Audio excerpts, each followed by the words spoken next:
Break के बाद आपके साथ मैं दीपिका सिंह और मेरे साथ में सहयोगी अंकित भी लगातार मौजूद है। तो इस बीच बड़ी खबर आप तक पहुंचा दें, दिल्ली में सभी सीटों पर काउंटिंग की प्रक्रिया जारी है। अभी दिल्ली में बीजेपी आप में टक्कर दिख रही है, कांटे की टक्कर। शुरुआती रुझानों में बीजेपी को बढ़त है। दिल्ली में बीजेपी का वोट शेयर 51.67% है। साफ तौर पर ये तो एक मानकर चलिए दीपिका, क्योंकि ये जो शुरुआती रुझान में प्रतिशत आया है वो ये मानकर चलिए कि आधी दिल्ली ने अपनी सरकार पर बैठाने के लिए बीजेपी को अब जिम्मेदारी सौंपने का मन बना लिया है, क्योंकि आंकड़े यही है कि बीजेपी 44, आप 21। और इसी के साथ एक और बड़ी खबर आपको दे रहे हैं। नई दिल्ली से अरविंद केजरीवाल लगातार पीछे चल रहे हैं। नई दिल्ली से प्रवेश वर्मा को बढ़त अभी भी बनी हुई है। कालका जी से सीएम यानी कार्यवाहक सीएम अतिशी लगातार पीछे है। जंगपुरा सीट से मनीष सिसोदिया इस वक्त पीछे नजर आ रहे हैं। और इन सब के बीच ये बड़ी जानकारी हम आप तक पहुंचा रहे हैं। न्यूज इंडिया आपको प्रत्येक सीटों का हाल और क्या कुछ समीकरण था वो भी समझाता रहा, और अब क्या स्थिति है वो भी आपको दिखा रहे हैं, बता रहे हैं। वीरेंद्र सचदेवा क्या कुछ कह रहे हैं, जरा सुनवा देते हैं आपको। मुद्दों से भागते थे, वो इस चुनाव को लुभाने की और वादों पे, झूठे वादों पे लाने की कोशिश कर रहे थे। दिल्ली की जनता ने दिल्ली के दर्द को समझा है और उस दर्द का जो निवारण है वो भारतीय जनता पार्टी कर सकती है। इस उम्मीद के साथ उन्होंने माननीय प्रधानमंत्री को वोट दिया। सीएम फेस कौन होगा? देखिए, हमारे लिए ये विषय गौण है। हम पहले भी कह चुके हैं, भारतीय जनता पार्टी का कार्यकर्ता मुख्यमंत्री बनेगा, केंद्रीय नेतृत्व तय करेगा इसको। इस बार आपको उम्मीद है कि इस बार आपकी सरकार बन जाएगी? बिल्कुल बनेगी।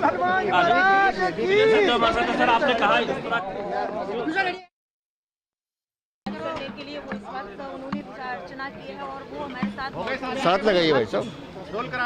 सर, जो अर्ली ट्रेंड आ रहा है, जो एग्जिट पोल बता रहे थे वही लगता है कि देखिए, अभी जो रुझान है वो हमारी आशा के अनुरूप हैं, लेकिन परिणाम आने की हम प्रतीक्षा करेंगे। मुझे बार बार इस बात को कहने में कोई संकोच नहीं है कि दिल्ली में हमारे कार्यकर्ताओं ने बहुत जुनून और शिद्दत के साथ काम किया है और जनता ने भी भरपूर आशीर्वाद दिया है। जनता को भ्रष्टाचार और विकास का मॉडल चुनना था, तो उन्होंने प्रधानमंत्री श्रीमान नरेंद्र मोदी के नेतृत्व को सलाम किया है। और ये जीत हमारे राष्ट्रीय नेतृत्व की, माननीय प्रधानमंत्री के काम की जीत है, होगी, जो मुझे ऐसा लगता है। निस्संदेह हम दिल्ली में करेगा, जनता उसके साथ ऐसे ही बर्ताव करेगी।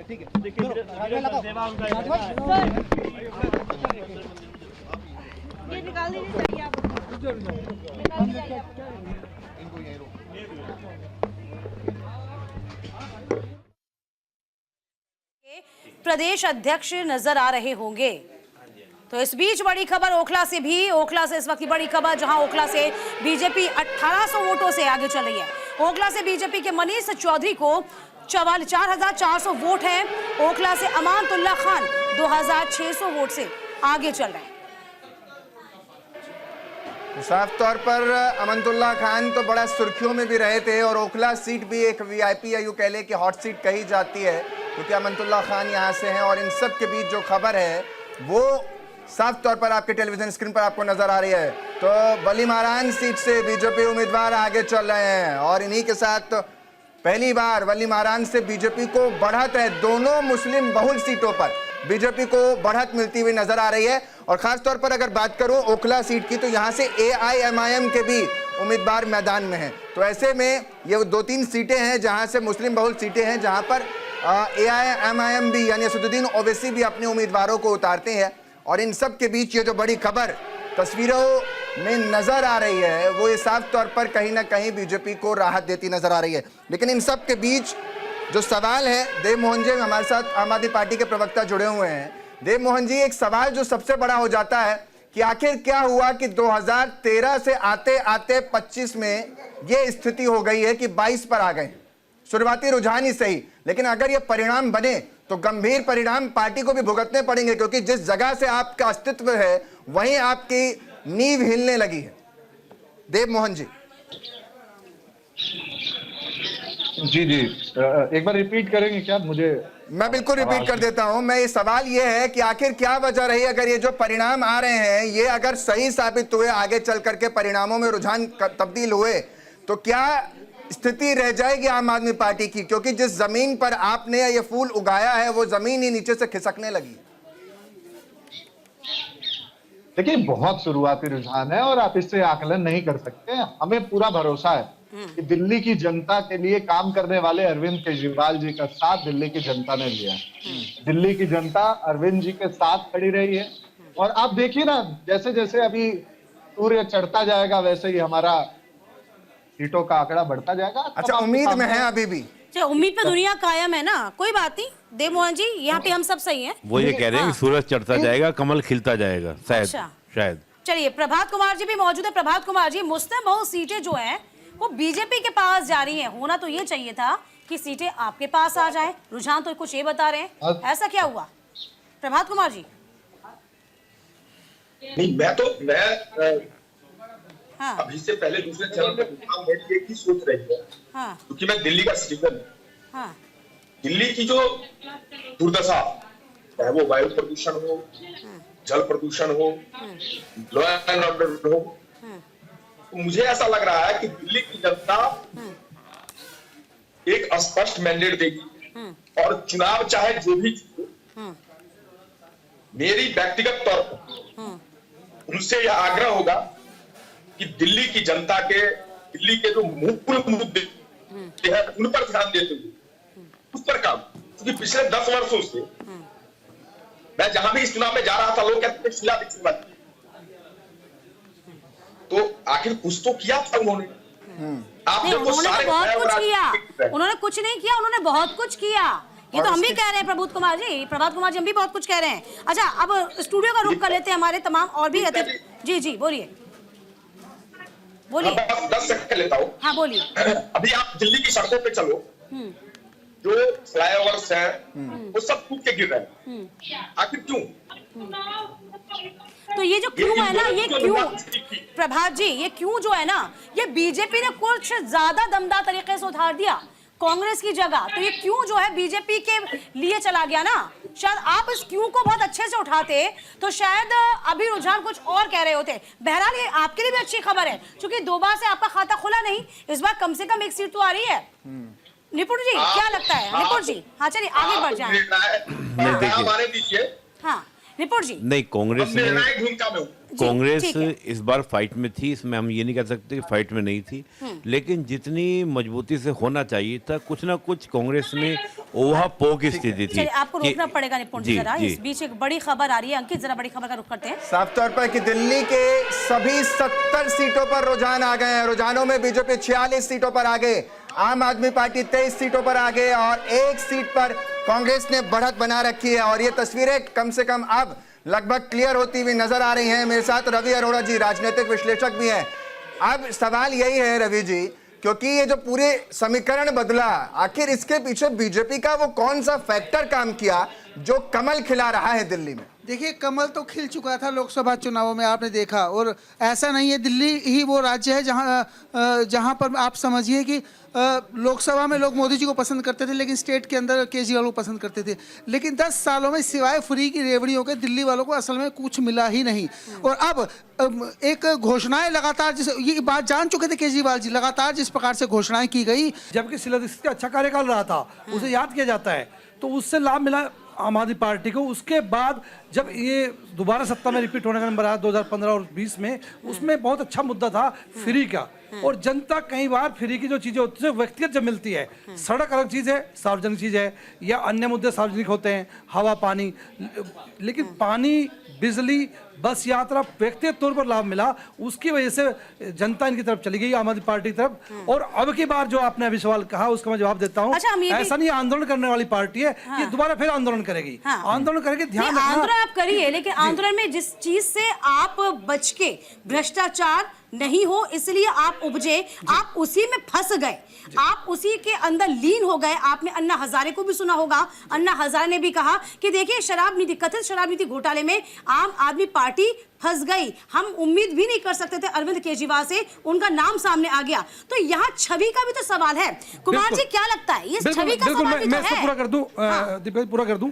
वास्तविक छवि का सवाल है, इसी की वजह से जनता ने आज जनादेश दिया, इसलिए दे रही है। और एक खास बात बताऊं, ऐसा नहीं केवल ये काम था, इस 5 साल में भारतीय जनता पार्टी का शीर्ष नेतृत्व है, चाहे प्रधानमंत्री जी हो, नरेंद्र मोदी, जेपी नड्डा जी हो, अमित शाह जी हो, वीरेंद्र सचदेवा जी हो, और वीरेंद्र सचदेवा की जो टीम है दिल्ली में, वो शानदार तरीके से काम किया, लगातार मुद्दे उठाए, लड़ाई लड़ी है सड़कों पे। जीत जाओ तो उसका भी लाभ है। जीत जाओ तो सेहरा पीएम पर पहनाया जाता है, लेकिन हार जाते हैं तो फिर चेहरा वीरेंद्र सचदेवा की, मैंने कहा वीरेंद्र सचदेवा की जो टीम थी, दिल्ली की जो टीम थी, एकत्र होकर काम किया, और उसका भी लाभ मिला। सभी को शामिल करते हैं। कुमार जी, क्या लगता है अब यदि हम साफ देखें 10 साल की एंटी इनकम्बेंसी होती है, ये अब दिख रहा है। आम आदमी पार्टी के लिए ये दोहरी चुनौती इसलिए थी, एक तो 10 साल की एंटी इनकम्बेंसी थी, दूसरा कथित शराब नीति घोटाला था, और उसमें कहीं ना कहीं अपनी छवि को पाक साफ करके दिखाना था, जो अब इस कह सकते हैं पहले रुझानों में हमें नजर नहीं आ रहा कहीं भी। तो दोनों ही उस मोर्चे में विफल हो गई क्या माने? देखिए, एंटी इनकम्बेंसी होता है, आप एंटी इनकम्बेंसी की बात करती है, प्रो इनकम्बेंसी भी तो होता है। हरियाणा से स्टेट में जाके देखिए, बीजेपी तीसरी बार आई, बिहार में देखिए इतने से नीतीश कुमार चल रहे हैं। तो अगर आप अच्छा काम करते हैं तो आपके लिए एंटी इनकम्बेंसी कोई फैक्टर आपके लिए नहीं रहता है। सवाल है कि अरविंद केजरीवाल जिस तरीके से आए थे पावर में, आपके टीवी चैनल में तो 2 दिन पहले भी 3 दिन पहले भी आपको डिबेट में बताए थे हम, वो एक अलग तरीके का एक राजनीति प्रयोग करके आए थे। वो आए थे भ्रष्टाचार के खिलाफ, अन्ना आंदोलन की उपज है वो, ठीक है। जेपी आंदोलन हुआ था तो लालू यादव, नीतीश कुमार निकले थे, अन्ना आंदोलन हुआ तो इसमें से केजरीवाल निकले। केजरीवाल जब आए तो सबसे पहला काम ये किया कि जो लोग, जिन लोगों ने मिलकर केजरीवाल को बनाया, सबसे पहले केजरीवाल उनको साइडलाइन कर दिया। दूसरा, केजरीवाल का जो राजनीतिक जो ऑपरेशन रहा है वो ये रहा है कि कुछ भी बात हो तुरंत आरोप लगा दो। अभी कल परसों भी आरोप उनके पार्टी से लग रहा था, क्या 15-15 करोड़ रुपया उनके विधायक को दिया जा रहा है, एलजी जो है कि इंक्वायरी बैठा दिया। नहीं, हमेशा बेचारे की भूमिका में आ जाते हैं ना वो, तो क्या बेचारे हैं, हमें काम नहीं करने दिया जाता। आप अरविंद केजरीवाल का आप पूरा पॉलिटिकल कैरेक्टर उठा करके देख लीजिए। विक्टिम कार्ड वाले पर भी आएंगे। आनंद जी हैं, आनंद जी आपकी बात पूरी करवाऊंगा। आनंद जी, क्योंकि जो सवाल है कि अब बीजेपी तो जीत रही है, मुख्यमंत्री कौन होगा, मुझे यह बताइए, क्योंकि देश की जनता भी जानना चाहती है, खासतौर पर दिल्ली की जनता जानना चाहती है कि आप सेहरा किसके सर सजेगा, क्योंकि कई सारे दिग्गज हैं आपके मैदान में। कि जो कार्यकर्ताओं की पार्टी है, पार्टी ये तय करती है, पार्टी का विधायक दल की बैठक होगी, तब चुनाव जो कराएंगे वो तय करेंगे कि मुख्यमंत्री कौन होगा, और एक केंद्रीय नेतृत्व तय करेगा कि मुख्यमंत्री कौन होगा। इस तरीके से आगामी 10 वर्ष से पूरे देश में हम माननीय मोदी जी के नेतृत्व में जिस तरीके से देश की जनता का विश्वास बढ़ रहा है, और जिस तरीके से माननीय मोदी जी के नेता है और उनके चेहरे पर हम चुनाव लड़ते रहे प्रदेशों में भी और ठीक है, तो उसके बाद जो विधायक दल की बैठक होगी उसमें तय करेंगे कि कौन हमारा मुख्यमंत्री होगा, हमारा कार्यकर्ता ही मुख्यमंत्री होगा, ये तय है। ये सिर्फ भारतीय जनता पार्टी पे ही ये सक्षम है, ये हो सकता है कि हमारा कार्यकर्ता ही मुख्यमंत्री होगा। अंकित जी, ये क्लियर है, कोई भी कार्यकर्ता हमारा मुख्यमंत्री। ठीक है, ये तो आपने हमेशा से बीजेपी ने चौंकाया ही है कि जो सबसे आखिरी पंक्ति में बैठा होता है आप उसको उठा देते हैं और बना देते हैं मुख्यमंत्री। हम कह सकते हैं राजस्थान और मध्य प्रदेश इसका सीधा उदाहरण है। तो ये यहाँ पे कम से कम बीजेपी जो है इस बाबत चल रही है। तो क्या लग रहा है आपको निपुण जी, इस बार भी कुछ ऐसा ही, क्योंकि 3 चेहरे तो सामने आ रहे हैं, रमेश बिदूड़ी हो गया और भी आपको नाम पता ही है, परवेश वर्मा हो गए, ये 2-3 चेहरे जो हैं, क्या इनमें से ही या फिर वापस से पीछे की कतार में बैठा कोई कार्यकर्ता सामने? देखिए, जो आपने कहा कि बीजेपी की जो रणनीति रहती है वो इसी प्रकार की रणनीति रहती है और बहुत कुछ गुना भाग किया जाता है। हम जब देखते हैं कि राजस्थान में जिस प्रकार से एक ब्राह्मण चेहरे को किया गया, उधर मध्य प्रदेश में देखते हैं कि यादव चेहरे को किया गया। बीजेपी सांसद अतुल गर्ग भी हमारे साथ जुड़ रहे हैं। जरा एक सवाल, क्योंकि सर आप तो खुशी का माहौल बन गया होगा, बीजेपी में लड्डू भी आ गए होंगे, सीएम फेस को लेकर के आप कौन सा नाम सबसे आगे रहेगा, हर कोई यही जानना चाहता है। और जो लिस्ट आपने लॉन्च की थी उसको लेकर के क्या टारगेट है, कितने दिनों में दिल्ली की जनता को ये तमाम वायदे जो हैं आपकी तरफ से पूरे हो जाएंगे, अगर परिणाम यही रुझान रहते हैं तो?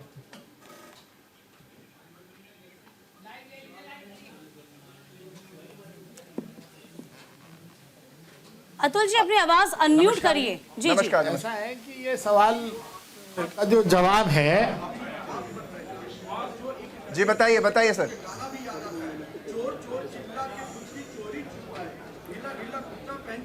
तो इस सवाल का जो जवाब है तो ये बड़े नेता तय करते हैं, हमारे कार्यकर्ताओं की मर्जी से तय करते हैं, और ये ये देखते हैं कि कौन सा अच्छा कार्यकर्ता जिसे आगे बढ़ाना चाहिए। ये हम कह सकते हैं अतुल जी, ये परिवारवाद तो है नहीं। हाँ, ये ट्रेंड बना लिया है बीजेपी ने। हाँ, अच्छा ये बता दीजिए, बहुत हल्का फुल्का सा सवाल है मेरा, तो आप ये बता दीजिए कि अभी क्या बन रहा है, नाश्ते में क्या बन रहा है? क्या लड्डू बनना शुरू हो गए हैं बीजेपी की पार्टी में? तमाम कार्यालय में क्या चल रहा है? ये तो मैंने नहीं देखा। जब मैं आया था तो पत्रकारों के हाथ में पूरी और हलवा था। अच्छा। और वो मेरे से किसी ने पूछा नहीं, तो अब कोई पूछेगा तो मैं भी खा लूंगा। प्रभारी आप भी। चलिए, बहुत बढ़िया बात है, लेकिन कम से कम ये बताइए, ये पहला रुझान क्या कहता है? इस रुझान से आप क्या समझ पाते हैं? हार किसकी है? क्या वाकई में आम आदमी पार्टी जो लगातार सत्ता पर काबिज थी, चौथी मर्तबा अपनी किस्मत को आजमा रही थी, लूप होल कहाँ रह गया, गलती कहाँ रह गई?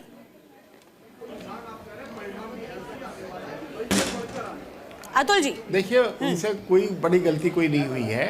हुआ क्या है कि 2014 में, 2019 में, 2024 में जितना वोट बीजेपी को मिलता था वही वापस आ रहा है। वो अरविंद केजरीवाल के भोलेपन पर और उनकी मासूमियत पर चला गया था। उन पर लोगों ने यकीन करा। जैसे ही वो यकीन टूटा, लोगों का दिल टूटा और वोट हमारा ही वोट हमें वापस मिल रहा है। इसके अंदर कोई नई बात नहीं है। ठीक है, आप ये वोट हमारा ही था, वो मोदी का वोट था। अतुल जी, वो वोट बीजेपी का था जी, तो वो वोट राष्ट्रवादी वोट था, वो वापस आ गया। लगातार आपकी पार्टी पूछ भी रही थी, और यहाँ स्टूडियो में भी एक सवाल आया था, मुझे अब वो जहन में आ गया कि ये जो लगातार रेवड़ियों की बात हुई, हर पार्टी ने की, लेकिन उसके लिए फंड कहां से लाएंगे? क्योंकि मैं तो जहां तक पढ़ रहा था उसमें 15 से 17% तो दिल्ली की जीडीपी का उसी में लगाना पड़ जाएगा बजट में। ये पैसा कहां से आएगा इतना ज्यादा कि देश की जनता, खासतौर पर दिल्ली की जनता को बांटा जा सके रेवड़ियों के तौर पर?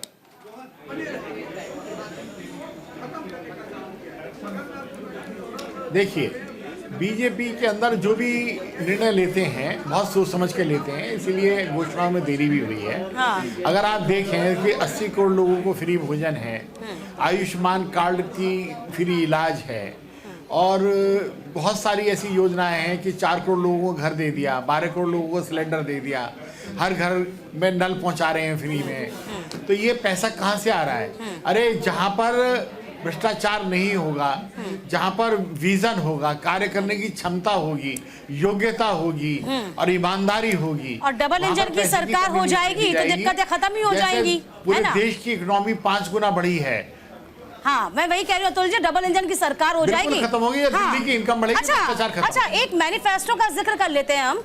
मैनिफेस्टो अमूमन आम आदमी पार्टी कह रही है कि आपका अपना नहीं था, ये तो आपने भी आम आदमी पार्टी का ही कॉपी कर लिया। यानी कि रेवड़ी गांव का आप पहले से कहते थे कि रेवड़ियां बांटी नहीं जानी चाहिए, ये गलत है, फ्री बेच को खत्म करना चाहिए, ये गलत है। लेकिन अब कहीं ना कहीं बीजेपी भी समझ गई है कि भैया आप रेवड़ियां देंगे तभी आप सत्ता में आ सकते हैं। तो इस बार जो है जनता ने रेवड़ियां तो चुना लेकिन पार्टी बदल दी, ये मान लें। देखिए, नहीं, देखिए, अरविंद केजरीवाल जो कहते थे वो झूठ बोलते थे। उन्होंने जो कहा वो किया नहीं, और खुद भी उन्होंने कई बार माफी भी मांगी कि ये मैं नहीं कर पाया। पर ये शर्मिंदगी कभी बीजेपी को नहीं हुई। जो मोदी जी ने कहा वो हमेशा हुआ, और इस अब की बार जो भी घोषणाएं की हैं दिल्ली के लिए वो 5 साल के अंदर पूरी होंगी। ये आप भी देखेंगे, हम भी देखेंगे, दिल्ली वाले भी देखेंगे, पूरा देश देखेगा। अतुल जी, क्योंकि अब जीत भी आपके, बिल्कुल अतुल जी, आपके खाते में जीत भी आ रही है। 2 सवाल यहीं से निकल कर आते हैं। आरएसएस की कितनी बड़ी भूमिका इसमें रही, पहला सवाल। दूसरा सवाल, क्योंकि आपने रेवड़ियों का जिक्र किया, तो क्या यही योजनाएं अन्य राज्यों में भी लेकर जाएंगे? क्योंकि आम आदमी पार्टी हमेशा कहती है कि दिल्ली में तो हमने कर दिया तो इसलिए आप कर रहे हैं। आप यूपी में भी लेकर जाइए, अन्य राज्यों में भी लेकर जाइए, उनकी जनता को भी इंतजार है कि आप ऐसे तहे दिल से उनको योजनाओं के जरिए लाभान्वित कर दें।